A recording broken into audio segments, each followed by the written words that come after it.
you're trying to listen your audios, but when you press play, you start to hear a repeating and annoying notification sound that goes something like this.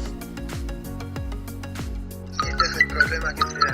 Estás escuchando el archivo de audio, que cuando reproduce el archivo de audio, te empieza a escuchar también de fondo constantemente el tono de la notificación, lo que hace que sea imposible. Alright, so what is the solution? Okay, I'm gonna tell you, but you're gonna retribute that pressing that subscribe button and activating the notification bell. Okay, so we have a deal.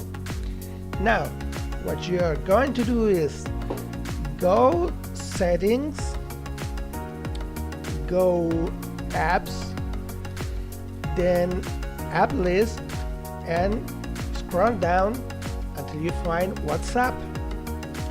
Choose WhatsApp, go to notification management and media playback, and then change this sound to none. Alright?